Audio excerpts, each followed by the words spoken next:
Friends, welcome to my channel Study Zone. Never stop learning. Today I am going to teach you class 10 chapter chemical reactions and equations. So let's start. Introduction to chemical reactions and equations. Physical and chemical changes. So what is chemical change? Chemical change क्या होता है? एक या एक से ज़्यादा substance नए substance with new physical and chemical properties are formed. Chemical change में एक या एक से ज़्यादा नए सब्सटेंस विद न्यू केमिकल और फिज़िकल प्रॉपर्टीज़ के साथ फॉर्म होते हैं, उसमें वो केमिकल चेंज होता है. अब chemical reactions and equations. Here when copper sulfate reacts with iron, two new substances that is ferrous sulfate and copper are formed. जब कॉपर सल्फेट आयरन साथ रिएक्ट करता है तब दो नए सब्सटेंस फॉर्म होते हैं जो हैं फेरस सल्फेट और कॉपर. आप इस डायग्राम में देख सकते हैं. अब आगे फिजिकल चेंज. फिजिकल चेंज में क्या होता है? चेंज इन कलर और state occurs but no new substance is formed. इसमें कलर चेंज होता है लेकिन या फिर स्टेट अकर्स.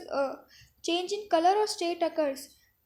कलर में भी चेंज हो सकता है या उसकी जो स्टेट है उसमें भी चेंज हो सकता है, लेकिन कोई नया सब्सटेंस फॉर्म नहीं होता. जैसे कि water changes to steam on boiling but no new substance is formed. Water change हो जाता है स्टीम में.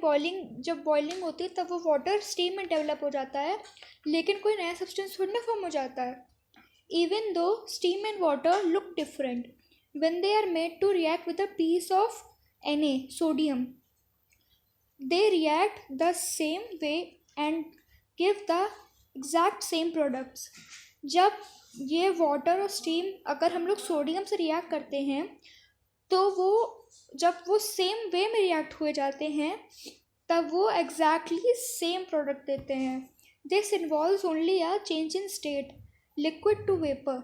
इसमें सिर्फ चेंज इन स्टेट होता है. जैसा कि मैंने आपसे कहा था कि फिज़िकल चेंज में चेंज इन कलर होगा या फिर चेंज इन स्टेट होगा, तो इसमें वही है कि जब वाटर और स्टीम को सोडियम से रिएक्ट करेंगे तो सिर्फ चेंज इन स्टेट होगा, वो होगा लिक्विड टू वेपर.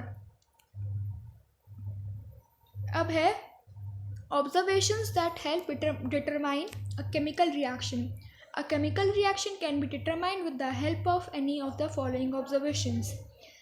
अब केमिकल रिएक्शन कैसे डिटरमाइन हो सकता है? उसके 5 वे होते हैं. Evolution of gas, change in temperature में बदलाव, या फिर formation of precipitate, change in colour, या फिर change of state. Chemical reactions. अब केमिकल रिएक्शंस क्या होते हैं? Chemical reactions are chemical changes in which reactants transform into products by making और ब्रेकिंग ऑफ बॉन्ड्स और बोथ बिटवीन डिफरेंट आइटम्स के बीच में. Types of chemical reactions. अब कितने तरह के केमिकल रिएक्शन होते हैं वो मैं आपको बताऊंगी. Taking into consideration different factors, chemical reactions are grouped into multiple categories. अब कौन सी कैटेगरीज है मैं आपको बताऊंगी, जैसे कि combination, decomposition, single displacement, double displacement, redox, endothermic, exothermic reaction, precipitation और neutralisation.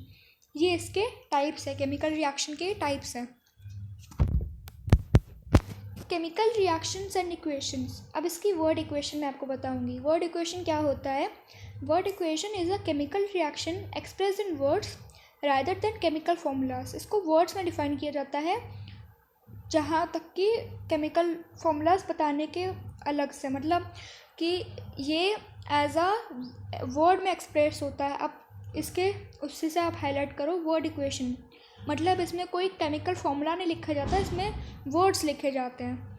It helps identify the reactants and products in a chemical reaction. अब जैसे कि मान लो आप सोडियम है, NaCl है.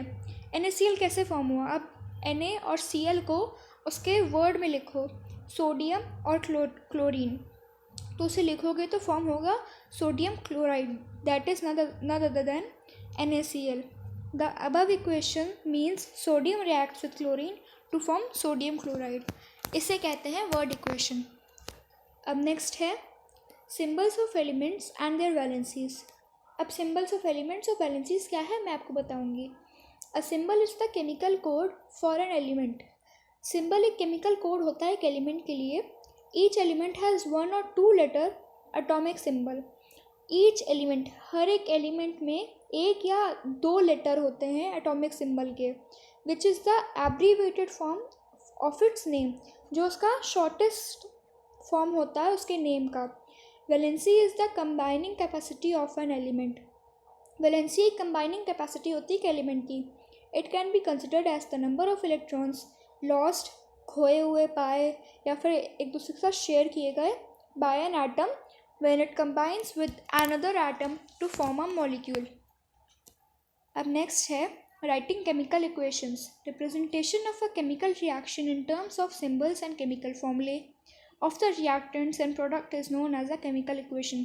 Chemical equation क्या होता है? वो एक representation होता है कोई भी chemical reaction का in terms of symbol, या तो उसके symbol का या फिर उसके केमिकल फॉर्मूले का ऑफ द रिएक्टेंट्स। जो रिएक्टेंट्स होते हैं जैसे कि Na+Cl, तो उनके सिंबल या फिर उनके केमिकल फॉर्मूले का, and products is known as chemical equation. उसी को हम लोग जब उसका जो रिएक्टेंट होता है उसका NaCl है, Na+Cl गिव्स NaCl, तो NaCl जो फॉर्म हुआ पर उसका प्रोडक्ट हुआ, Na+Cl रिएक्टेंट्स हुए, तो उसी को हम लोग केमिकल इक्वेशन कहेंगे। Chemical reactions and equations. For solids the symbol is S, for liquids it is L, for gases it is G। हम लोग इससे एज अ शॉर्ट में इसको डिनोट करते हैं। For aqueous it is AQ, for gas produced in the reaction it is represented by upper arrow, for precipitate formed in the reaction it is represented by lower arrow। आप इसको note कर लो कि मतलब ऐसे भी questions आ सकते हैं, ऐसे भी क्वेश्चंस में पूछा जा सकता है। अब आगे है balancing of a chemical reaction, conservation of mass. According to the law of conservation of mass, no atom can be created. Atom create नहीं हो सकता और ना ही तोड़ा जा सकता है in a chemical reaction. So the number of atoms for each element, हर एक एलिमेंट के लिए रिएक्टेंट में in the reactants side has to balance the number of atoms that are present in the product side.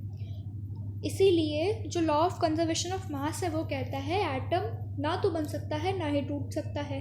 इसीलिए हम लोग को जो रिएक्टेंट्स साइड होती है और जो उसके प्रोडक्ट साइड होती है उन दोनों को बैलेंस करना होता है।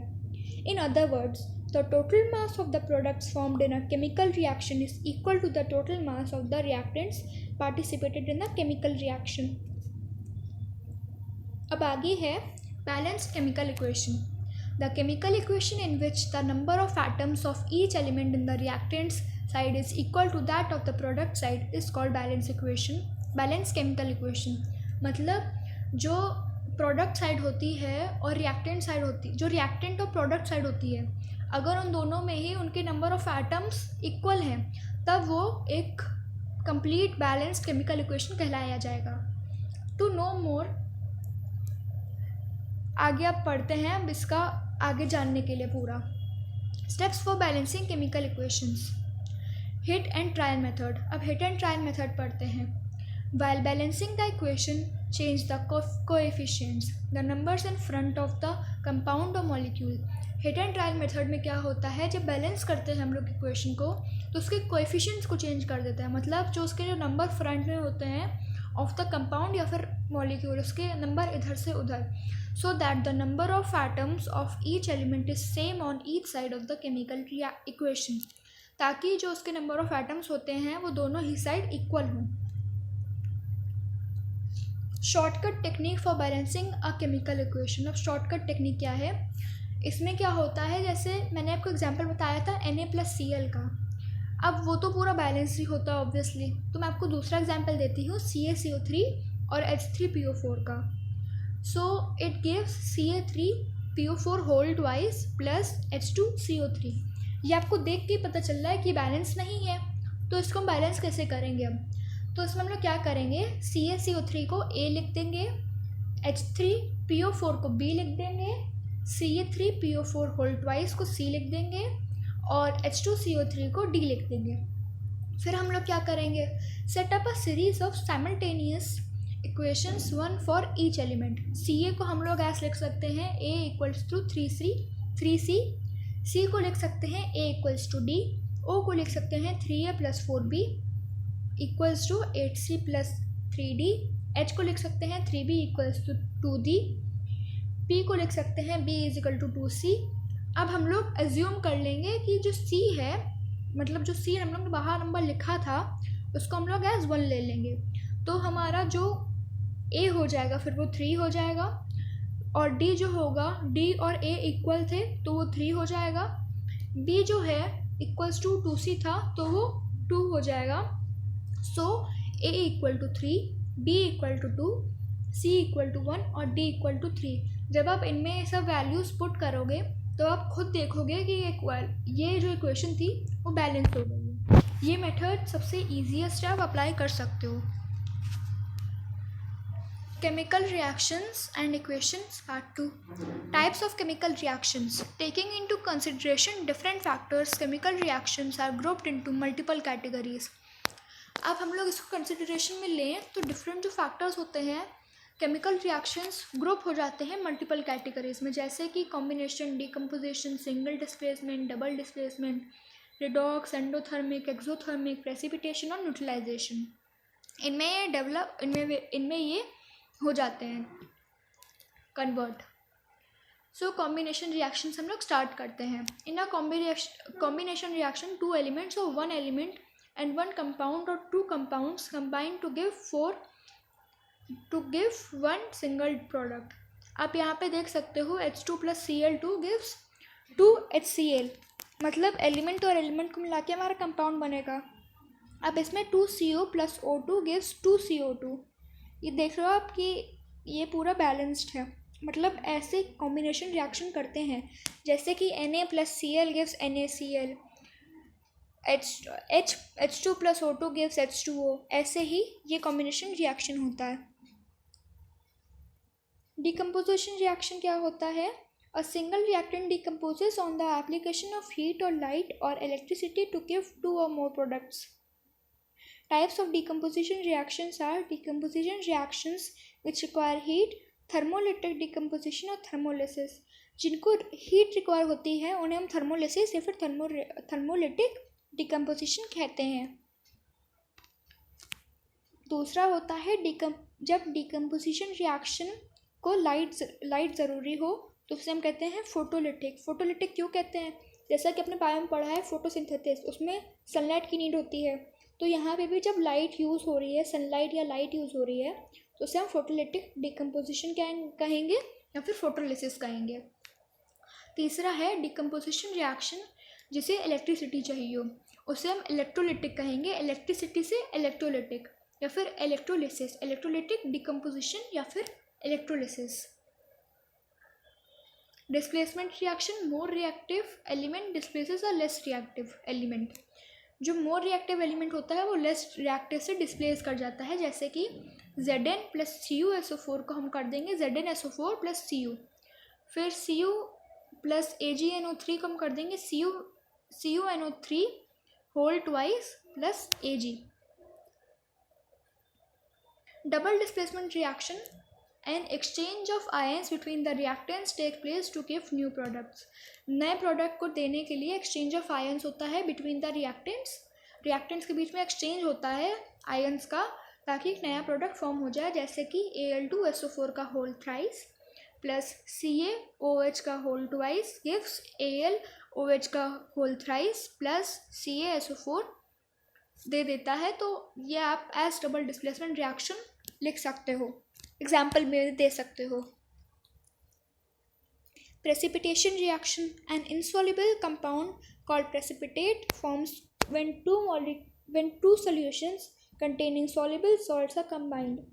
यहाँ पे आप एग्जाम्पल के एक रूप दे सकते हो कि PbNO3 whole twice + Ki gives KNO3 + PbI2, और नीचे का एरो है, मतलब ये प्रेसिपिटेट है, और यहाँ पे आप देख सकते हो कि प्रेसिपिटेशन रिएक्शन हो रहा है। Redox reaction, oxidation and reduction take place simultaneously. Redox reaction में रिडक्शन भी होता है और ऑक्सीडेशन भी होता है। ऑक्सीडेशन क्या होता है? सब्सटेंस लूजेस इलेक्ट्रॉन्स और गेन्स ऑक्सीजन और लूजेस हाइड्रोजन। इसमें सब्सटेंस या तो इलेक्ट्रॉन लूज कर देता है या फिर ऑक्सीजन गेन कर लेता है या फिर हाइड्रोजन लूज कर देता है। रिडक्शन में क्या होता है? सब्सटेंस या तो इलेक्ट्रॉन गेन करता है, नहीं तो ऑक्सीजन लूज कर देता है या फिर हाइड्रोजन को गेन कर लेता है। ऑक्सीडाइजिंग एजेंट क्या होता है? A substance that oxidizes another substance and self gets reduced. Reducing agent क्या होता है? A substance that reduces another substance and self gets oxidized. यहाँ पे आप examples देख सकते हो इनके। ये ऑक्सीडेशन, रिडक्शन, ऑक्सीडाइजिंग एजेंट और रिड्यूसिंग एजेंट के एग्जाम्पल्स हैं। Endothermic and exothermic reaction. Exothermic reaction, heat is involve during a reaction. इसमें हीट इन्वॉल्व होती है। Most of the combination reactions are exothermic. जितने भी कॉम्बिनेशन ज़्यादातर जो वो एक्सोथर्मिक होते हैं। यहाँ पे आप एग्जाम्पल्स देख सकते हो।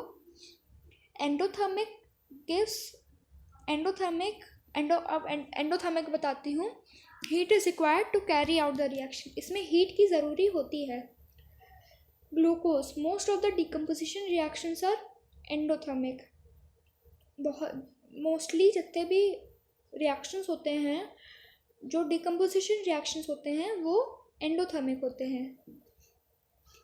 Corrosion, gradual deterioration of a material, usually a metal, by the action of moisture, air or chemicals is in the surrounding environment. Rusting का है Fe plus O2 gives H2O plus H2O gives Fe2O3 dot H2O, जिसे हम as rusting कहेंगे। Corrosion of copper, Cu plus H2O plus CO2 gives CuCO3 plus dot CuOH का whole twice, जो greenish colour form करेगा। Corrosion of silver, Ag plus H2S from air gives Ag2S plus H2, मतलब Ag2S black होगा और H2 as green gas form हो जाएगा, मतलब gas बन जाएगी।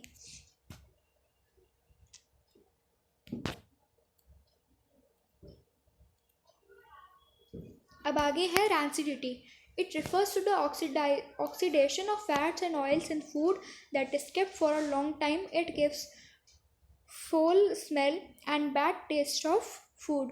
Rancid food causes stomach infection on consumption.